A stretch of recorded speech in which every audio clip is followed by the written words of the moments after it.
Good morning. This is Mona, and this is my morning view today. Oh, winter edition 2026. Winter edition 2026, and it is Memory Monday. Okay, I'll start off with a memory. We used to get the snow like this all the time when we first moved here. We had like a good decade and a half where it wasn't so bad, you know.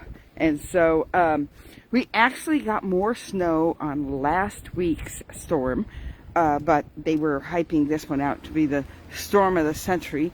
That doesn't mean that there are some places that didn't get more than us. And the biggest thing about it was the winds.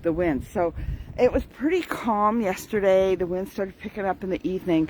During the night, I could hear the wind. I normally cannot hear the wind when my hearing aids are out. So while I was laying there in bed, I could actually hear the wind. So I know the wind was going pretty good.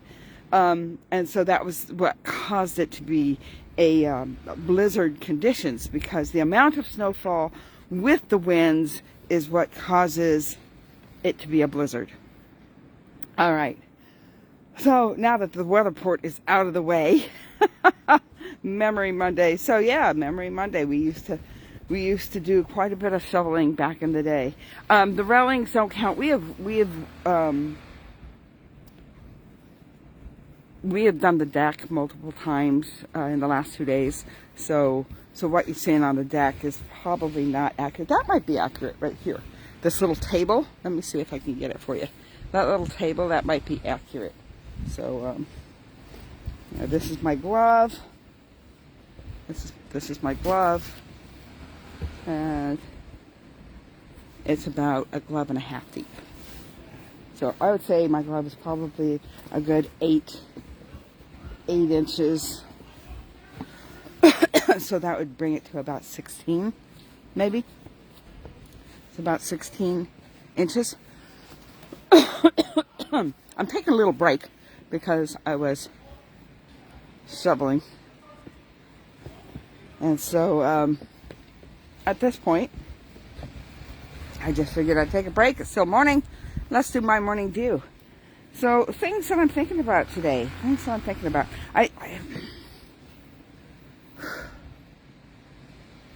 I had this one thought, but it's not completely clear in my head yet. And I'm like, do I go with this thought? Where is it going to go? But you know what? That's what impromptu is all about, right? I don't know exactly what I'm going to say. Don't know exactly how it's going to go. And so here we go. All right. You know, I've been listening to this story.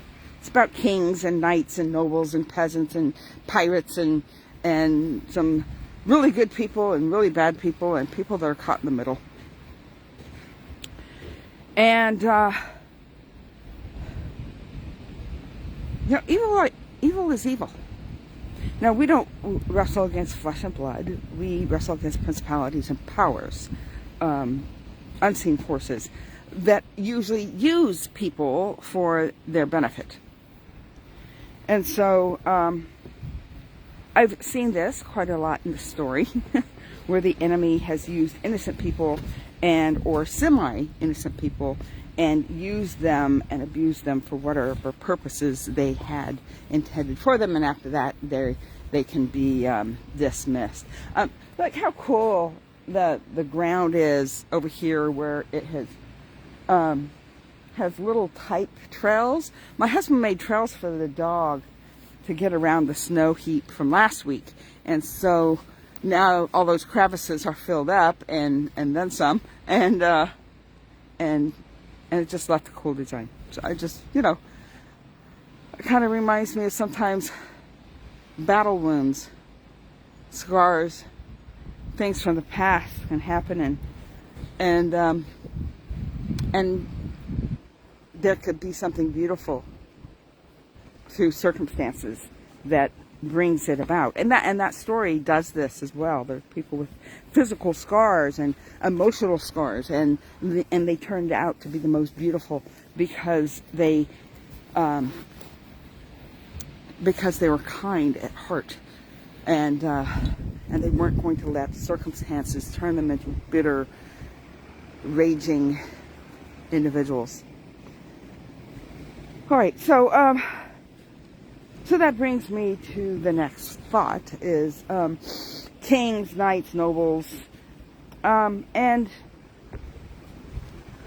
the thought of embassies. Because you usually send a nobility person to represent you in a foreign land. And there was a little bit of this. It was in the story, they weren't truly the individuals that they were appearing to be. They were sent in as decoys because that land was being deceitful, because they were evil and wanted power. And the good was surrounded. They were surrounded by evil. And it was from within that they found courage and hope and strength and started to have things work for them. But then the enemy never gives up. The enemy never gives up. So they sent in a spy among the common folk to find out what they could find and see what they could do, and it created this space where the common folk is where to hit, to really hurt the land, because they don't care who they hurt. They just want what they want, the enemy. So I think about this, the thought of an embassy. An embassy is a building that's built in a foreign land where people from that country that is over there, whether they're working, whether they're visiting, whether they're on vacation, whether they're visiting family members, right? If something should happen, they can go to the embassy to get help. Embassy is the sanctuary of the land for that person, whatever embassy is there. And so all the countries have embassies. And what happens is you go in,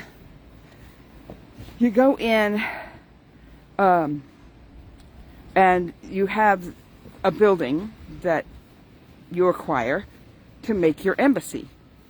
It's strategic in its location. It's strategic in its fortification. It's strategic in the sense that we have a friend of ours that he checks out embassies before they become embassies. The buildings and making sure everything is in order, because there's a top secret clearance to this stuff. There's stuff inside embassies that you can't just be willy-nilly about just the building, the contractors, all of this. You have to be strategic. You have to know what's going on. You have to be aware, and you have to know who's working with you and for you. And so that's where this story that I was listening to has failed. It's trusted in individuals that they knew or thought they knew, and they trusted in a betterment for alliance versus the evil intent that but they were giving a second chance. They were giving hope, and so this did not have an embassy in the foreign lands, because back in the kings and knights and nobles and peasants and such, they didn't have that space. And I think they've learned that every land needs to have an embassy as an advocate for their people that happen to be in that land.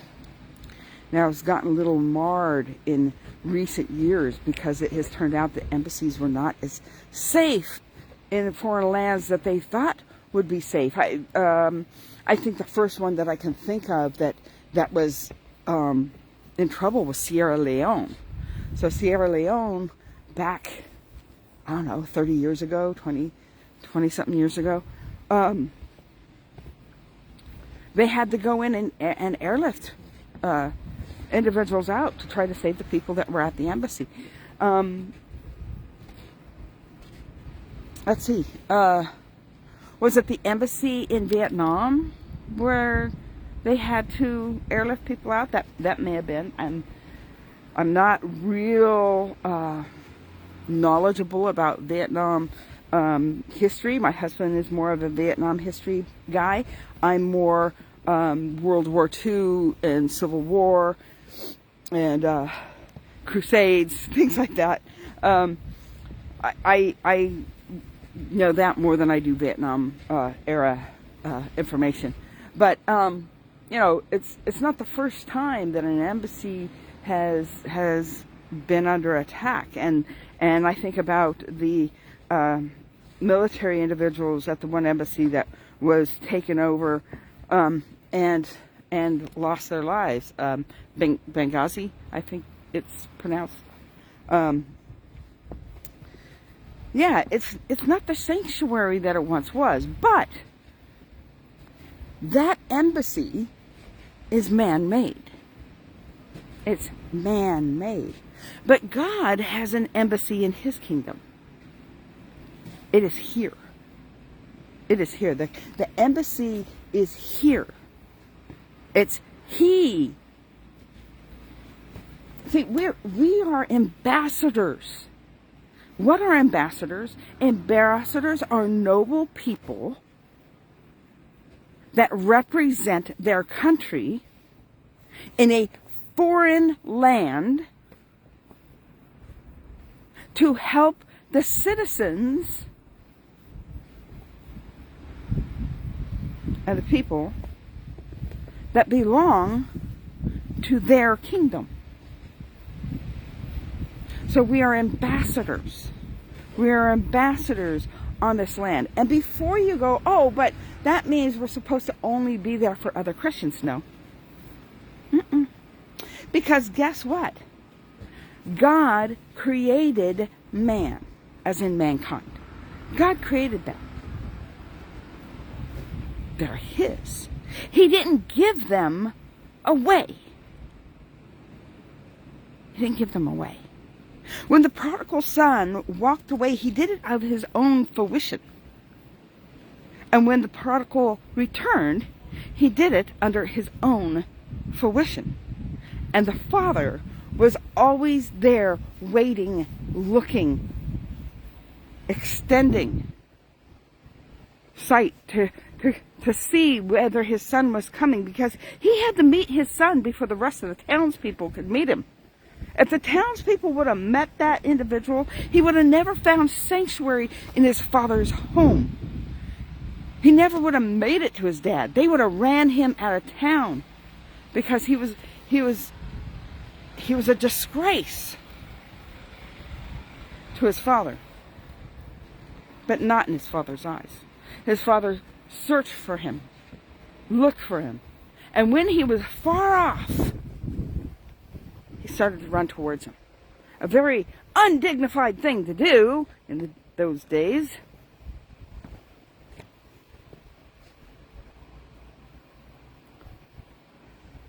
And when he reached him, he put his robe around him, put sandals on his feet, put the ring, the signet.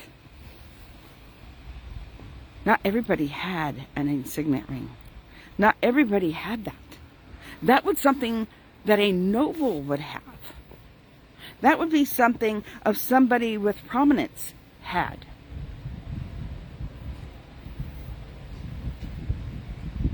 We're not just ragtag orphans.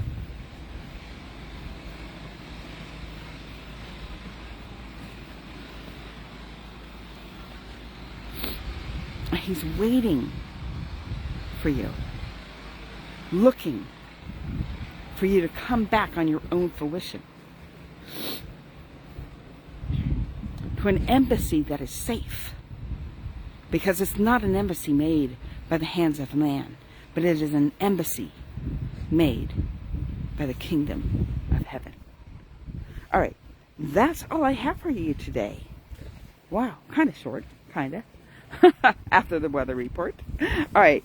Thank you, Marie. Let's see. Thank you, Rhonda, for watching. Thank you, Marie, for watching. And I will catch you all tomorrow for Tips Tuesday. I'm not done shoveling. I'm not done shoveling for the day. Because it is still snowing, by the way. It's not as heavy, but it's still snowing. And so those of you who are just popping on, make sure you go over to my YouTube page, Mona E. Harrison. It's different than my Facebook profile. Mona E. Harrison. And like, comment, share, both here on Facebook and there. And subscribe. Subscribe. The button's right there when you get onto YouTube. And hit the notifications. Get all the bells and whistles. And come back and watch any of the ones that you've missed here. You can catch on YouTube because Facebook takes these down after 30 days, but YouTube holds on to them. And so I've been putting them there for almost a year now. It was in March last year I started putting them on YouTube. Something I should have done 10 years ago when I first started and thought about it, but see, Facebook was easier, so I took the easy way out instead of doing a little bit longer, but would have saved every single one, where Facebook lost a lot of my videos because they kept changing how it was done, and I wouldn't have my eyeglasses on, so I didn't see it, so I would just hit the button and go, and then find out that it would end after 30 days, and then I would keep having to change it. Don't delete, never delete. But every time they did an upgrade, they would change it, and so I lost countless videos there. And sometimes when you take the easy way out, you end up having to do more work. All right. Or you just miss out on some stuff. So I am just trusting that the ones that were important are still there. We downloaded them all, the 10 years worth. We just haven't uploaded them back onto, YouTube yet. All right. Blessings, everybody. Have a great day. Before I leave, let's show you the star of the show. Hey, your people are looking for you. Yeah. Yeah, your people are looking for you. I hope you got to see her. She's being a little kooky. She loves the snow, but the snow doesn't love her. So, which is a whole nother story. I might talk about that tomorrow, if I remember. All right. Blessings, everybody. Thank you for watching.